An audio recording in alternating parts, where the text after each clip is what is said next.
So I thought we'd start with something fun.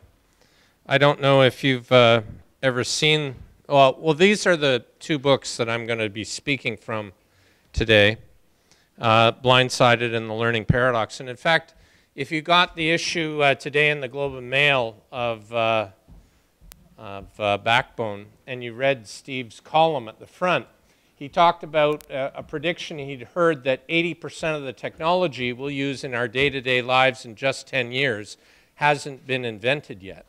And that was the premise of this book, The Learning Paradox, that I brought out in the mid-90s. So it was great for me to read that this morning in Backbone. This is a fun little piece. This is in Ireland on a Saturday morning after what's been a very good night the night before, Friday night. And you can see there's a little white car here that's driven off the pier, and the guys are all kind of looking down and figuring out what to do, and they bring in this red truck, and they're hauling the little white car up, and they're doing really quite well, and then, oh, dear, dear, dear, in goes the red truck. I hate it when that happens. And you can see them all scurrying, and they're trying to figure out what to do, and still a bit fuzzy from Friday night, and so they decide to bring in a green truck. And they're hauling up the white car, and they got it all the way out. And now they're leveraging the red truck against the pier, and oh, dear, dear, dear, in goes the green truck. I hate it when that happens. And you can see them scurrying about and figuring out what to do, and they think long and hard about it, and they decide to bring in a blue truck. Now, I don't know if you've ever heard the definition of insanity, but it's continued to do the same thing and expect different results. And really, we're living in a world that is fundamentally different than it was before. This is a fun little one. Anybody have one of those 3-pound Sony Vaios, less than an inch thick, way cool? Well, does anybody hate those classic error messages you get in Windows? Anybody hate, okay. So Sony has decided to do something about it, and because they're a Japanese company, they've decided to rewrite all the error messages in haiku. So you might get some of these error messages. A file that big, it must be very useful, but now it is gone. It's kind of very zen. Yesterday it worked. Today it is not working. Windows is like that. Or how about this one? 3 things are certain: death, taxes, and lost data. Guess which has occurred? So we're going to have some fun today, and if you have any questions, just raise your hand, and love to get to any questions or disagreements. So Blindsided asks the question, can an organization, can a business appear to be healthy and yet actually be dead? And to answer that question, think about when you learned to drive. When I learned to drive, I was taught to keep 10 feet of distance for every 10 miles per hour. So imagine a car on the 401 at 60 miles an hour, but all of a sudden a fog descends so the driver can only see 10 feet out in front. If you were to measure the vital signs of both the driver and the car, you'd find both were healthy. But if you're driving at 60 and you can only see 10 feet out in front, I argue you're technically going to be dead very soon, because you're going to come to a twist in the road, a stopped vehicle, a cow crossing the road or something. He didn't enjoy his brushing and got out of the barn. And you're not going to be able to respond in time. And really, it's a metaphor for change in our organizations. Do you remember that we used to have 5- and 10-year strategic plans? Right? Well, today, markets are changing. I love the story about how an 18-year-old kid decimated the profitability of a $40 billion industry. By the time he made it to the cover of Time, he was 19. Now, some people might say, the recording industry killed Napster in court. Well, yes, but why was it Apple that reinvented music in a digital distribution era, not any of the major record labels? And of course, they facilitated not just the 10 billion iTunes downloads as of January last year, but as of January this year, 10 billion app downloads. Also the #1 music retailer in the US, and of course now competing in the movies space. So this is what innovation does to your stock value, from iPod launch to the stock price on Friday. This is a fun one, netbooks. Netbooks, this is the growth of netbooks month by month in 2008. So in July of 08, it had 1% of the total market, and by December it was 19%. I mean, how do you thrive in that kind of whitewater world? And if you're Dell, you actually resisted the shift to netbooks because they're lower margin products.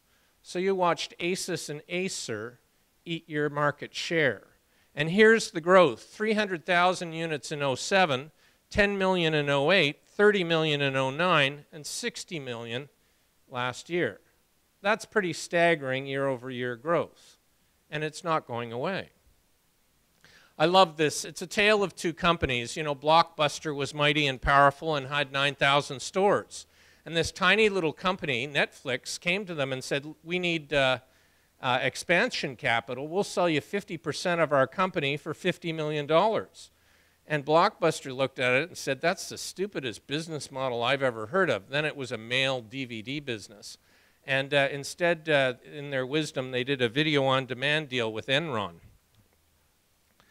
And so you have to understand, what's the real pain of the client dealing with video rental? Well, I don't know about you, but I go away on holidays and forget to return the things. And, you know, now with Blockbuster, I bought them. There are no late fees. I just purchased them.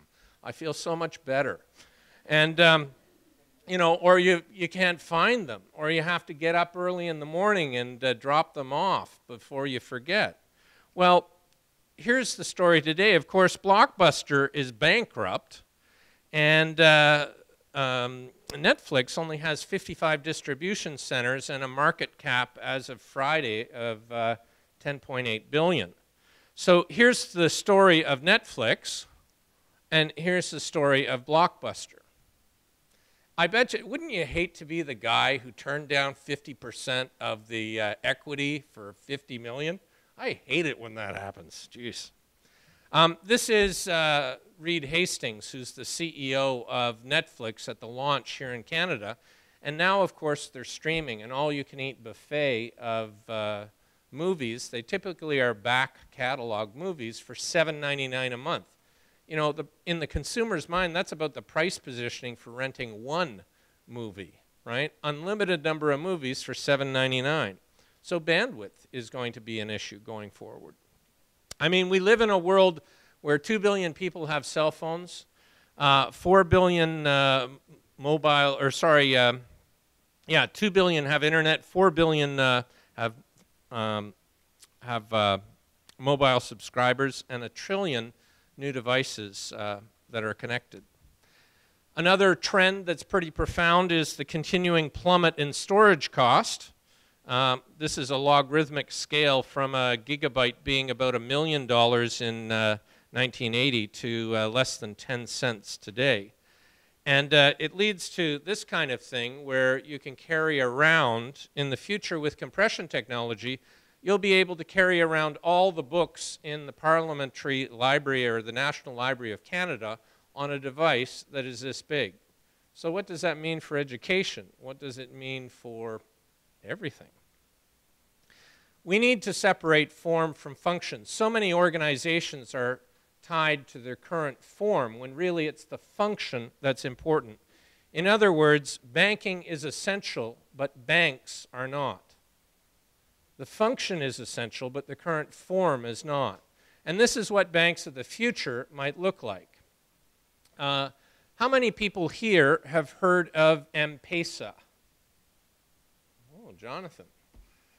M-PESA was begun in Kenya, and it enables, you can send and receive payments on your mobile phone. In Kenya, only 4 million people have bank accounts, and so it's a very undeveloped bank account banking market, very poor infrastructure, much like the developing world, say Afghanistan, very poor banking infrastructure. But if you can send and receive money on your mobile, you can go to any of the 20,000 mobile agents, give them money, and they'll put it on your phone. You can send it to people and receive payment and so on. There are now 13.5 million subscribers to the M-PESA system over just 3 years.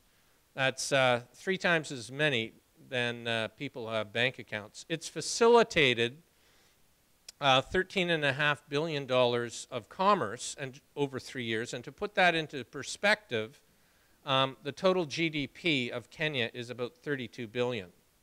Now, that's over 3 years versus an annual GDP, yes, but it's scaling up quickly. In fact, this has led people to predict the mobile market is going to be $600 billion in transactions by 2013.